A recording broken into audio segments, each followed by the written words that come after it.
أعوذ بالله من الشيطان الرجيم. بسم الله الرحمن الرحيم.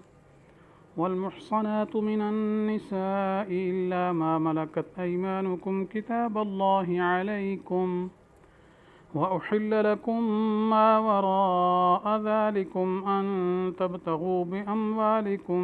محصنين غير مسافحين فما استمتعتم به منهن فآتوهن أجورهن فريضة ولا جناح عليكم فيما تراضيتم به من بعد الفريضة إن الله كان عليما حكيما. صدق اللہ العظیم. اور ترجمہ یہ ہے، اور حرام کی گئیں وہ عورتیں جو کہ شوہر والیاں ہیں مگر جو کہ تمہارے مملوک ہو جائیں. اللہ تعالیٰ نے ان احکام کو تم پر فرض کر دیا ہے، اور ان عورتوں کے سوا اور عورتیں تمہارے لیے حلال کی گئی ہیں، یوں کہ تم ان کو اپنے مالوں کے ذریعہ سے نکاح میں لاؤ، اس طرح سے کہ تم بیوی بناؤ،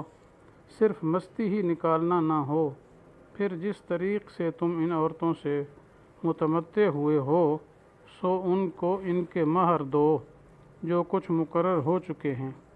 اور مقرر ہونے کے بعد بھی جس پر تم باہم رضامند ہو جاؤ اس میں تم پر کوئی گناہ نہیں. بلا شبہ اللہ تعالیٰ بڑے جاننے والے ہیں، بڑی حکمت والے ہیں. تو یہ آیت تمہارے سامنے پڑھی گئی ہے. تو یہاں سے چوتھی قسم کا بیان ہے. تو پچھلی آیات کے اندر ان عورتوں کا ذکر تھا جن سے نکاح کرنا منع ہے، تو ان کی 3 قسمیں بیان ہوئی تھیں: محرمات نسبیہ، سحریہ اور اس طریقے سے رضاعیہ. تو یہ بڑے بڑے کیا ہے ذکر ہوئے. اس کے ساتھ ساتھ جمع بین الاختین اور اس طرح منکوح ہے اب سے نکاح کرنا، تو ان کا تذکرہ پیچھے ہو چکا. ویسے تو تقریباً 14-15 عورتوں کا ذکر ہوا ہے جن کے ساتھ نکاح کرنا کیا ہے منع ہے. بہرحال موٹی قسمیں جو ہے 3 گزر چکی ہیں، اب یہ چوتھی قسم ہے. تو والمحصنات من النساء، یہاں محصنات کا مطلب یہ ہے کہ وہ عورتیں جو کسی کے نکاح میں ہیں اور ان کے خامند موجود ہیں، تو اب ان سے نکاح کرنا حرام ہے. تو اب ظاہر بات ہے، اسے معلوم ہوتا ہے نکاح والی کا پھر نکاح کوئی کرے یہ درست نہیں ہے، چونکہ پہلے وہ ایک خامند کے نکاح میں ہے، اب دوبارہ کوئی نکاح کے اوپر نکاح کر لے تو یہ نکاح نہیں ہوتا. یا اس نکاح والے نے طلاق دے دی ہے، عدت کے اندر نکاح کرے تب بھی کیا ہے نکاح نہیں ہوتا. تو خامند اگر طلاق دے دیتا ہے، مر جاتا ہے، پھر اس کی عدت گزر جاتی ہے عورت کی، پھر اگلے جگہ نکاح کر سکتی ہے، لیکن نکاح کی حالت میں یا عدت کی حالت میں اس سے نکاح حرام ہے. آگے استثناء فرمایا الا ما ملکت ایمانکم، مگر جو تمہارے ہاتھ اس کے مالک ہوں. مراد اس سے یہ ہے کہ دارالحرب سے غنیمت میں جو لونڈیاں آتی ہیں جی، اور وہ کافروں کی منقوعہ تھیں جی، ان کے بارے میں ہے. تو گویا اس قسم سے وہ عورتیں مستثنیٰ ہیں جو شرعاً مسلمانوں کے قبضہ میں مملوکہ باندھی ہو کر آئیں. تو اس کی صورت یہ ہوتی ہے کہ مسلمانوں نے دارالحرب کے کافروں سے جہاد کیا اور وہاں سے کچھ عورتیں قید کر کے لے آئے اور ان کے شوہر وہیں دارالحرب میں رہ گئے. تو وہ عورت جو ہے جس مسلمان کو مال غنیمت میں ملے گی وہ اس کے لیے حلال ہے جی، اگرچہ اس کا شوہر دارالحرب میں زندہ موجود ہو اور اس نے طلاق بھی نہ دی ہو. کیونکہ وہ عورتیں جب قید ہو کر آتی ہیں ہمارے ملک میں اور مال غنیمت میں تقسیم ہو کر مسلمانوں کو ملتی ہیں، مجاہدین کو مملوک ہو گئی ہیں، تو پھر اس صورت میں اس کا سابق نکاح ختم ہو جاتا ہے. اب وہ غیر منقوعہ ہو گئی ہیں. اب گویا ان کا نکاح جب گیا تو ختم ہو گیا، کیونکہ دارالحرب سے دارالاسلام میں منتقل ہونے کی وجہ سے قید ہو کر اور مسلمانوں ملک میں آنے کی وجہ سے اب پہلا نکاح ختم ہو گیا. اب چونکہ وہ مجاہدین کے ملک میں داخل ہو جانے کی وجہ سے کیا ہے نکاح ختم ہو چکا ہے، تو اب یہ عورت حلال ہے جی. اب یہ ایک صورت تو یہ ہے کہ وہ عورت کیا ہے امیر المومنین کیا ملک میں دے دے، باندی بنا کر دے دے، یا ایک صورت یہ بھی ہے کہ ان کو آزاد کر دے۔ تو بہرحال مسلمان ہے، اگر مسلمان ہے یا اہل کتاب میں سے تو پھر مسلمان اس سے نکاح کر سکتے، لیکن اگر کسی مجاہد کو مال غنیمت کے طور پر مملوک بنا کر لونڈی بنا کر دی گئی ہے تو پھر وہ اس سے ویسے ہی کیا ہے نفع اٹھا سکتا ہے، لیکن اس میں ضروری شرط ہے کہ استبراء کریں۔ استبراء یہ ہوتا ہے کہ اگر وہ حیض والی ہے اور اس کو حیض آ رہا ہے تو پھر تو حیض ایک گزر جائے، اور اگر وہ ادھر سے آئی ہے تو حاملہ تھی تو پھر اس کا وضع حمل جو ہے وہ اس سے پہلے اس کے ساتھ قربت جائز نہیں ہے۔ جی حیض گزر جانے کے بعد قربت ہو سکتی ہے، یا اس طرح حمل اس کا بہر آ جائے، وضع حمل ہو جائے، بچہ پیدا ہو جائے، پھر اس کے بعد وہ کیا اس کے مالک کے لیے، جس کے لیے یہ لونڈی ہے، اس کے لیے حلال ہو جاتی۔ یہ معنی الا ما ملکت ایمانکم۔ تو بہرحال یہاں تک محرمات کا بیان ہو گیا۔ تو اب یہ آگے حکم دیا کتاب اللہ علیکم، تو مراد یہ کہ یہ اللہ کا حکم ہے، ٹھیک ہے، یعنی یہ حکم جو پیچھے جتنی محرمات گزری ہیں ان کا ذکر ہوا ہے، یہ سب حرمت جو اللہ تعالیٰ کی طرف سے طے شدہ ہے، اور ان احکام کو اللہ تعالیٰ نے فرض کر دیا ہے جس کی پابندی لازم ہے، تو اس کے خلاف نہیں کیا جا سکتا۔ جی آگے فرمایا وَأُحِلَّ لَكُم مَّا وَرَاءَ ذَلِكُم، یہ الگ اور حکم دیا جا رہا ہے کہ اس کے علاوہ، ان کے علاوہ جو پیچھے تذکرہ ہوا ہے وہ عورتیں جو ہے وہ حلال ہیں اور ان سے نکاح جائز ہے۔ اب اس میں مثلا چچا کی لڑکی ہے، خالہ کی لڑکی ہے، پھوپھی زاد، ماموں زاد بہن ہے، مثلا ماموں اور چچا کی بیوی، ان کی وفات یا طلاق دینے کے بعد،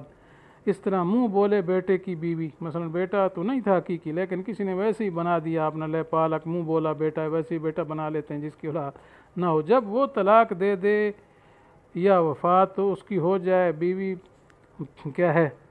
تو بہرحال یہ صورتیں وفات پانے کے بعد جب اس کی عدت گزر جائے تو پھر کیا ہے، وہ جو باپ ہے نا لے پالک کا، منہ بولے بیٹے کا باپ، اس کے ساتھ اس کی بیوی جو تھی پہلے تو اب طلاق ہو گئی یا مر گیا وہ، تو پھر کیا ہے نکاح ہو سکتا ہے۔ اسی طرح پیچھے آیا تھا وَأَن تَجْمَعُوا بَيْنَ الْأُخْتَيْنِ، لیکن اگر کسی کی بیوی مر جاتی ہے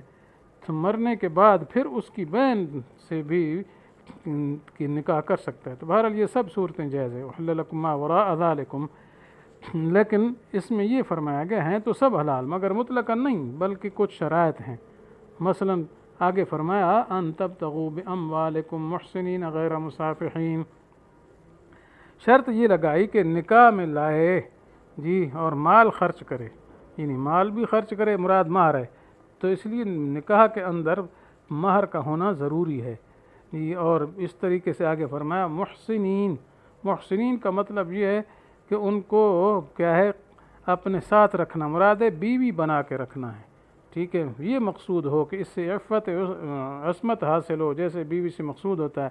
جی۔ غیر مصافحین، محض مستی نکالنا یا شہوت رانی مقصود نہ ہو جیسے زنا میں ہوتا ہے جی، یا اسی طریقے سے جیسے متع میں ہوتا ہے۔ تو اس آیت سے یہ بھی معلوم ہوتا ہے کہ متع بھی حلال نہیں ہے، کیونکہ متع کے اندر نہ تو بیوی بنا کر رکھنا مقصود ہوتا ہے جی، نہ وہاں کوئی نسل کی بقا مقصود ہوتی ہے، نہ کوئی عفت و عصمت مقصود ہوتی ہے۔ تو متع اور نکاح موقت کے اندر مال تو خرچ ہوتا ہے، لیکن مال جو دیتے ہیں لیکن مقصود صرف شہوت رانی ہوتی ہے اور اپنے ہوس نفسی کو پورا کرنا مقصود ہوتا ہے۔ تو اس آیت میں فرمایا محسنین غیر مصافحین جی، مطلب یہ ہے کہ ان کو بیوی بنا کر رکھنا، قید میں لانا ہے جی، اور صرف یہ مقصود نہ ہو کہ بس مستی نکالنا ہو۔ تو اس وجہ سے اس سے زنا یا متع یا نکاح موقت سب خارج ہو گئے اور وہ سب ناجائز ہیں، کیونکہ وہ صحیح غرض اور مقصد سے خالی ہوتا ہے، نہ وہاں اولاد حاصل کرنا، نہ نسل اور نسب محفوظ رکھنا، نہ اپنے نفس کو حرام سے بچانا، کوئی بات بھی اس میں مد نظر نہیں ہوتی، جبکہ یہ امور نکاح کے اور بیوی بنانے کے اہم مقاصد ہے۔ تو اس وجہ سے فرمایا محسنین غیر مصافحین۔ فما استمتعتم به منہن اجورہن فآتوہن اجورہن فریضہ، چوتھا حکم یہ دیا کہ نکاح ہو جانے کے بعد جب عورتوں سے نفع اٹھا چکے اور خلوت ہو چکی تو اب ان کا پورا مہر دینا لازم ہے جی۔ یہاں استمتعتم سے بعض لوگوں کو غلط فہمی ہوگی، اور انہوں نے اس سے کہا کہ جو متع کرو ان کے ساتھ، حالانکہ متع نہیں ہے، متع کا معنی تو نفع اٹھانا ہوتا ہے عربی زبان میں، یہ اصطلاحی متع نہیں مراد کہ چند کچھ پیسے دے کر کچھ دنوں کے لیے اس کو اپنے پاس رکھ لینا اور اس کے ساتھ کیا لگا رہنا، یہ مراد ہرگز نہیں، ہاں مراد ہے نفع اٹھانا، یعنی نکاح کے ذریعے جو بعد میں نفع اٹھایا ہے تو ان کا مہر پورا دینا لازم ہے، یہی معنی کیا ساری امت نے۔ اور اس طریقے سے فرمایا عورت کے معاف کیے بغیر جو ہے یہ معاف نہیں ہوگا بلکہ دینا پڑے گا مہر۔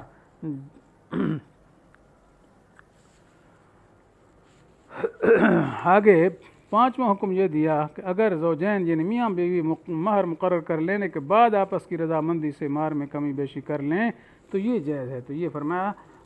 ولا جناح علیکم فیما تراضیتم به، کہ تم پر کوئی گناہ نہیں اس بات میں جو آپس میں راضی ہو جاؤ طے کرنے کے بعد، یعنی پہلے مہر طے تھا اس کے بعد پھر کمی بیشی ہو سکتی ہے، مثلا خامد اپنی مرضی سے مثلا 1 لاکھ تھا وہ کہتے میں تو 2 لاکھ دوں گا، ٹھیک ہے دے دے خوشی سے، کوئی حرج نہیں، یا عورت نے 1 لاکھ تھا تو اس نے کہا میں 50,000 معاف کرتی ہوں، 50 صرف لوں گی خوشی کے ساتھ، تو یہ ٹھیک ہے، یا سارا ہی معاف کر سکتی ہے جیسے پیچھے گزر چکا ہے۔ اس کے بعد آخر میں فرمایا ان اللہ کان علیما حکیما، تو اصل میں اللہ تعالیٰ نے اس کی اہمیت کو بیان کیا، کیونکہ میاں بیوی کا چونکہ ایک اہم رشتہ ہے، انسانی نسل کی بقا اور اولاد کی صحیح تعلیم و تربیت کا مدار ان دونوں کے آپس کے خوشگوار تعلق اور تعاون سے منسلک ہے، لہذا ان کے بارے میں جو قوانین اللہ تعالیٰ نے قرآن پاک میں بیان فرمائے ہیں ان کا جاننا اور سمجھنا اور عمل میں لانا یہ بہت ہی ضروری ہے